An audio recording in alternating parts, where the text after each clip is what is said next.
2 Samuel chapter 11.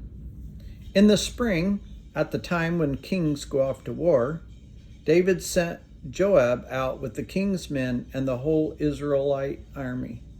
They destroyed the Ammonites and besieged Rabbah, but David remained in Jerusalem. One evening, David got up from his bed and walked around on the roof of the palace. From the roof, he saw a woman bathing. The woman was very beautiful, and David sent someone to find out about her. The man said, "She is Bathsheba, the daughter of Eliam and the wife of Uriah the Hittite." Then David sent messages to get her. So she came to him, and he slept with her. Now she was purifying herself from her monthly uncleanliness. Then she went back home.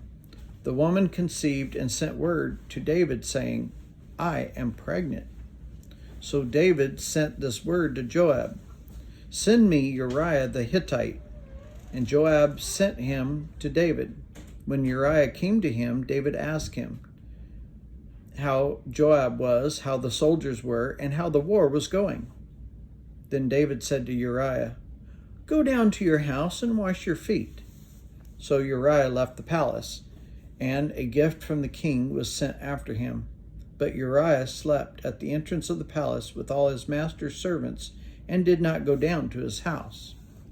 David was told, Uriah did not go home.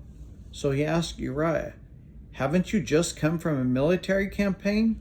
Why didn't you go home?"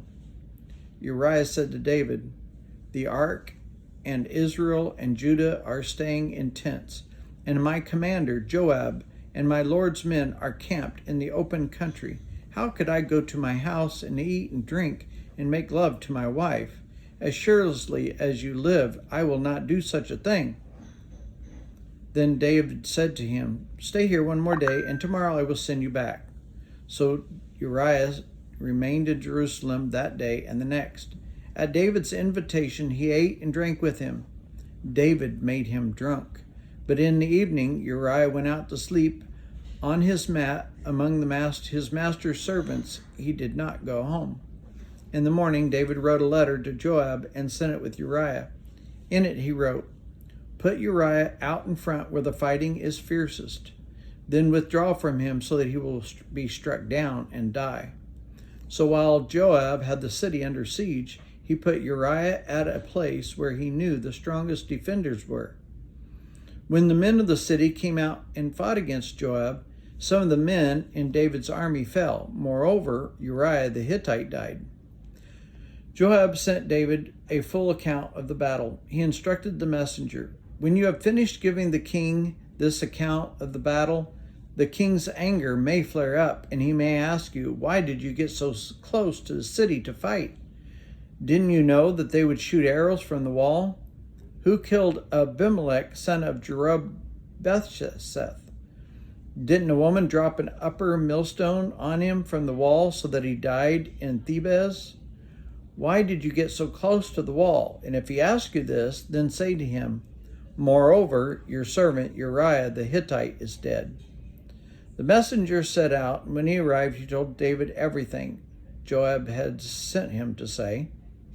The messenger said to David, "The men overpowered us and came out against us in the open, but we drove them back to the entrance of the city gate.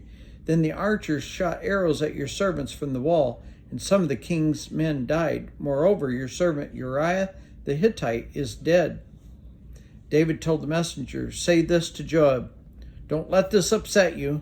The sword devours one as well as the other. Press the attack against the city and destroy it.' Say this to encourage Joab." When Uriah's wife heard that her husband was dead, she mourned for him. After the time of mourning was over, David found her and brought her to his house, and she became his wife and bore him a son. But the thing David had done displeased the Lord.